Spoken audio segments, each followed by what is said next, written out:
Hi guys, क्या हाल चाल? बने हैं एकदम। Welcome to all of you in your प्यारा सा चैनल फिजिक्स दिखता है। मैं हूं आपके साथ आपका विशु भैया। मैं आया हूं आप सबों के लिए जेईई अप्रैल सेशन या जो नीट 2026 में आप देने वाले हो, फिजिक्स के अंदर जितने भी चैप्टर हैं सबका मैं कराऊंगा फॉर्मूला रिविजन्स। और इस रिवीजन का सबसे यूनिक बात क्या होगा जो मैं आपको बता रहा हूं, ध्यान से समझो।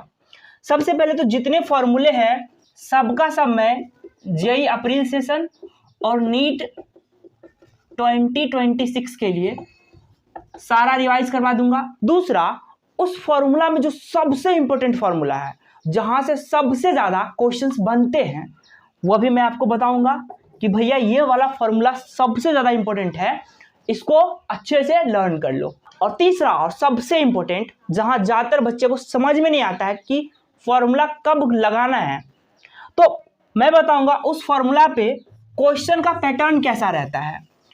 क्वेश्चन को देख के आप कैसे सोच पाओगे कि ये फॉर्मूला यहाँ पे लगेगा। तो आओ एक एक करके अच्छे से डिस्कस करते हैं। थोड़ा पेशेंस रखना और साथ में नोट्स जरूर बनाना, सारे फॉर्मूला को मेरे साथ लिखना। ये जो मैं आपको बताऊंगा, मैंने पिछले करीब 40 इयर्स का जेईई का पेपर, 15 साल का नीट का पेपर सॉल्व करने के बाद मैंने ये चीज तैयार किया है, तो ये बहुत ज्यादा इंपॉर्टेंट होगा आपके लिए। नोट्स साथ में लेके जरूर बैठना और सारे फॉर्मूला को लिखते भी रहना। तो आओ, जो पहला फॉर्मूला है वो मैं आपको बताता हूं। पहला है डिस्टेंस ऑफ क्लोजेस्ट अप्रोच या अप्रोचेस। इसको हम लोग डी से दिखाते हैं, कहीं कहीं आर नॉट भी लिखा होता है, ठीक है, तो कंफ्यूज आप मत होना।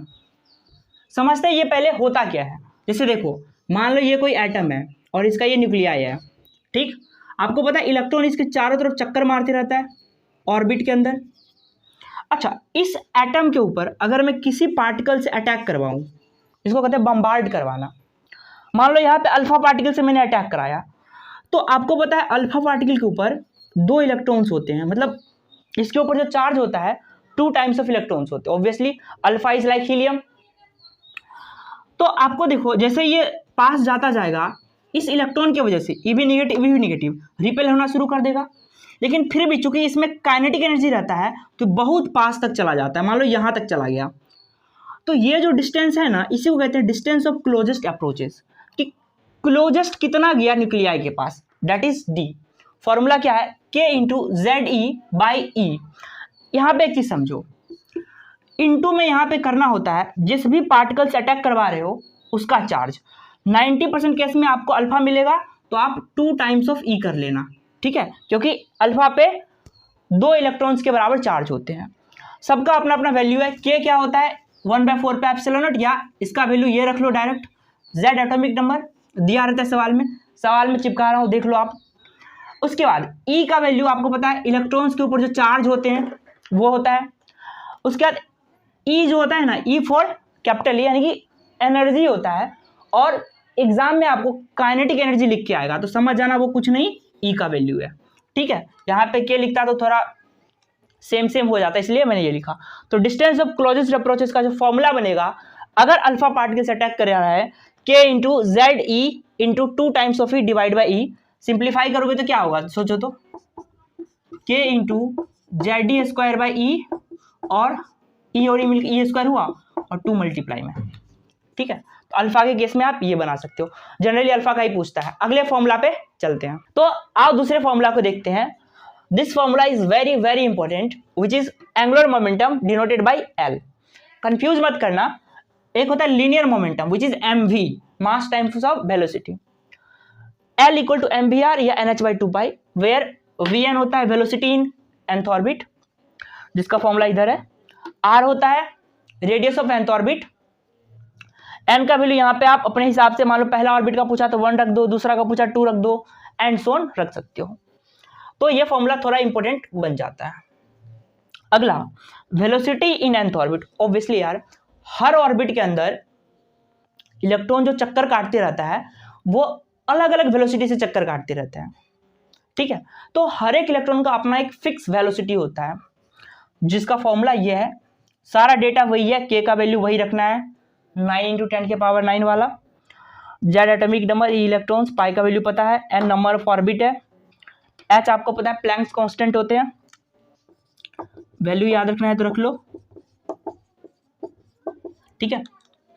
अच्छा भैया, इसमें आप कुछ ऐसा बताओ ना कि जो हमें याद रखना चाहिए।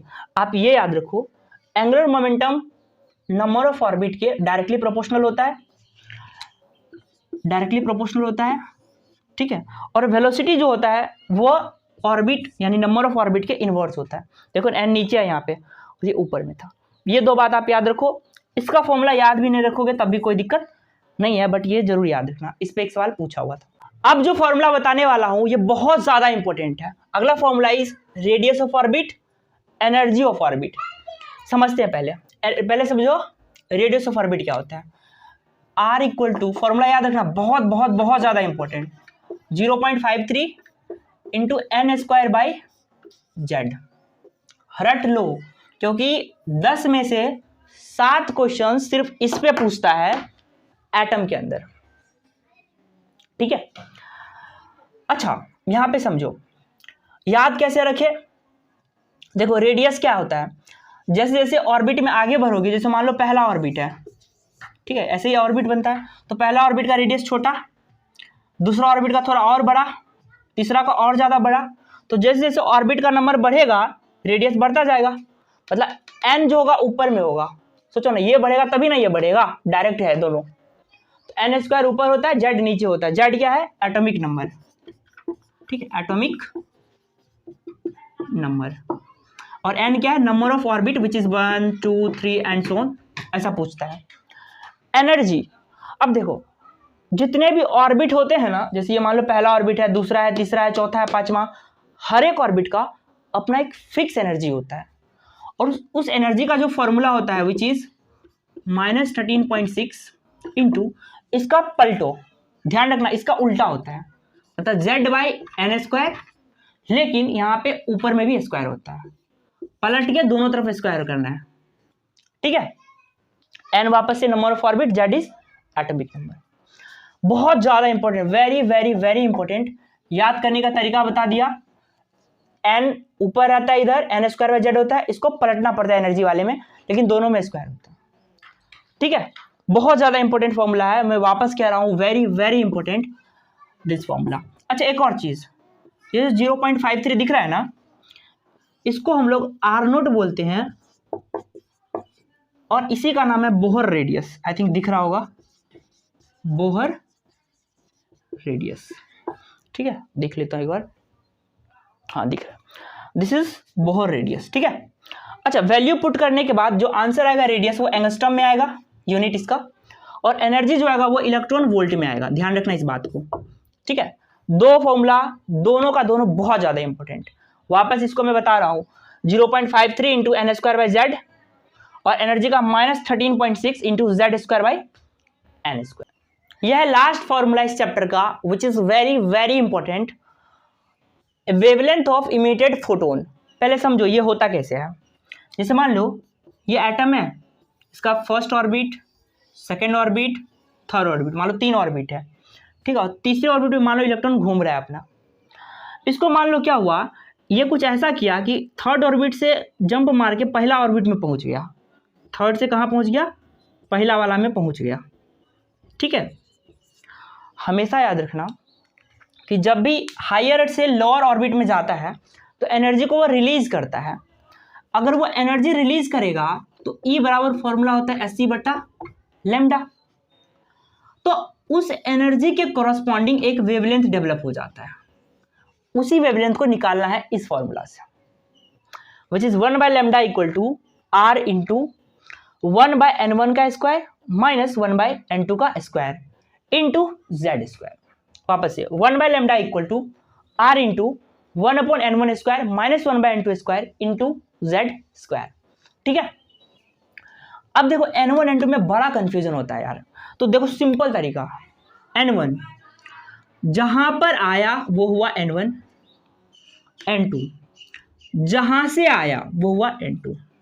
भैया नहीं आ रहा है, मान लो एग्जाम में भूल गए, सीधा याद रखो n2 को जनरली बड़ा दिखाना है n1 से, जो वैल्यू बड़ा होगा वो अपने आप n2 पकड़ लेगा। जैसे यहाँ पे देखो, तीसरे ऑर्बिट से पहला ऑर्बिट में जंप मारा तो ये n2 होगा और ये n1 होगा, वैल्यू रख देना यहाँ पे 1 का स्क्वायर 3 का स्क्वायर, ठीक है। अच्छा, याद रखने वाली बात यह है कि सवाल एग्जाम में कैसे पूछता है। एग्जाम में पूछेगा ग्राउंड स्टेट, ऐसा वर्ड लिखा मिलेगा, तो ग्राउंड स्टेट का मतलब n=1 होता है, ठीक है, पहला ऑर्बिट, पहला वाला। फर्स्ट एक्साइटेड स्टेट यानी n=2 होगा, सेकेंड एक्साइटेड स्टेट n=3 होगा, थर्ड एक्साइटेड स्टेट n=4 होगा। जितने में जाता है उसका एक एक्साइटेड का मतलब क्या हुआ, यहां से शुरू होता है, ठीक है, ये ग्राउंड स्टेट, ये एक्साइटेड, दूसरा तीसरा ऐसे चलता है, पहला दूसरा तीसरा ऐसे चलता है, ठीक है। अच्छा, इस फॉर्मूला को एक और कॉन्सेप्ट से जिसको कहते हैं स्पेक्ट्रम सीरीज, उस पे कैसे पूछता है उसको समझो। तो आओ स्पेक्ट्रम सीरीज के आधार पे समझते हैं वेवलेंथ कैसे निकालना है। देखो, जब भी एग्जाम में पूछे लाइमन सीरीज में है तो एक चीज कंफर्म हो जाओ कि बंदा कहीं से भी आए, एन मतलब कहीं से भी आए, वो हमेशा पहला ऑर्बिट में ही आएगा, ठीक है। ये आने का जगह फिक्स हो गया, मतलब n1 होगा कि n2 बताना, n1 जहां पर आया। उसी तरह से अब ये क्या हो सकता है, तो ऑब्वियसली यार 1 में आया तो कहां से आ सकता है, ऊपर से ही आएगा ना, या तो 2 से आएगा, या तो 3 से आएगा, या तो 4 से आएगा, एंड सो ऑन, ठीक है। यहां आया तो इसके ऊपर से ही कहीं आ रहा होगा ना। बाल्मर में देखो, या बामर भी बोलते हैं इसको, कहीं से भी आएगा फर्क नहीं पड़ता, लेकिन आएगा तो 2 में ही आएगा, श्योर है। पास्चन, कहीं से भी आए फर्क नहीं पड़ता, लेकिन आएगा तो तीसरे में ही। कहीं से भी आए पहुंचना 4th में ही है, कहीं से भी आए पहुंचना 5th में ही है। जहां पे n हमेशा याद रखना इससे ज्यादा ही होगा, दूसरे में अगर आ रहा है तो ये पक्का तीसरे से आ सकता है, या चौथे से, या 5वें से, एंड सो ऑन। तीसरे में आ रहा है तो ये चौथे से आ सकता है, 5वें से, या 6ठे से, इससे ज्यादा से ही आएगा वो हमेशा, ठीक है। इसमें होगा 6, 7 या 8 ऐसे कुछ आ सकता है, ठीक है। अच्छा, लाइमन सीरीज जो होता है ना, इसका जो वेवलेंथ बनता है वो देखा गया अल्ट्रा वायलेट रीजन में आया था। अल्ट्रा वायलेट, यूवी रीजन बोल देता हूं, समझ जाओ, है ना। इसका वेवलेंथ बहुत ज्यादा अल्ट्रा वायलेट रीजन के करीब था। जो बामर था ये आया विजुअल रीजन के अंदर, ठीक है, मतलब इसका जो वेवलेंथ था, इसमें जो लाइट रे निकली वो हमें विजिबल हो गया था, दिख गया था। और ये तीनों का तीनों आया था इंफ्रारेड। इंफ्रारेड कुछ लोग, एक यहाँ पे होता है हमफ्री करके होता है, फार इंफ्रारेड बोलता है, पर ध्यान रखना पहला यूवी में, दूसरा विजिबल में, तीसरा इंफ्रारेड में, इस तरह से ये काम करता है, ठीक है। अच्छा, एक सवाल जो मैंने देखा है जेई के अंदर पूछता है बहुत बार, बोलता है कि मान लो लाइमन सीरीज में है, क्वेश्चन देते लाइमन सीरीज में है, ठीक है, और मैक्सिमम वेवलेंथ वाला कंडीशन निकल के आया, ऐसे वर्ड लिखा होता है मैक्सिमम वेवलेंथ है, तो हमेशा याद रखो वेवलेंथ अगर ज़्यादा है तो जो ट्रांजिशन है वो मिनिमम होगा, एंड वाइस वर्सा, ठीक है, एंड वाइस वर्सा लिख लेना है। मैक्सिमम वेवलेंथ यानी ट्रांजिशन मिनिमम, यानी कम से कम दूरी से जंप करवाना पड़ेगा। तो लाइमन में कहाँ से आता है, 1 में, तो सबसे कम दूरी कहाँ से आ सकता है बताओ, सबसे कम दूरी कहाँ आ सकता है, 2 से ही आ सकता है, सबसे पास तो 2 ही होगा उसके, तो ये तो n1 हो गया और ये n2 हो गया, ठीक है। तो लाइमन सीरीज मैक्सिमम वेवलेंथ पूछे तो इस वाले वर्ड से ये इंफॉर्मेशन आपको बाहर निकालना पड़ेगा, एग्जाम में ऐसे पूछता है, ठीक है। जैसे मान लो पूछ दे कि लोवेस्ट वेवलेंथ है, तो ट्रांजिशन को मैक्सिमम, मैक्सिमम कहाँ से आ सकता है, तो इनफाइनाइट से आ सकता है, लेकिन कहाँ आएगा, 1 में ही आएगा। आई होप दिख रहा होगा, ओ सॉरी नहीं दिख रहा है, इसको लिख देता हूँ, ठीक है। अगर मान लो बोल दे मैक्सिमम है तो कम ट्रांजिशन, और वेवलेंथ बोल दे मिनिमम, तो इनफाइनाइट से उठा के 1 में कूदका दो, ठीक है। In case of Lyman series अगर मान लो बामर का पूछ दिया तो इनफाइनाइट से 2 में कूदका दो, ब्रैकेट का पूछ दिया तो इनफाइनाइट से 4th में कूदका दो, और 1 बाय यहाँ इन्फिनिटी रखोगे तो 0 हो जाएगा, ठीक है, वो अच्छा एक फायदा होता है। तो आई होप ये पूरे चैप्टर का ये फॉर्मूला था, इसमें और मुझे कुछ ऐड ऑन करना चाहिए, क्वेश्चन का पैटर्न या क्वेश्चन भी कराऊं साथ में, ऐसा कुछ अगर आपको चाहिए तो आप बताना, ठीक है। पढ़ाई करते रहे, thank you very much, notes जरूर बनाते रहना।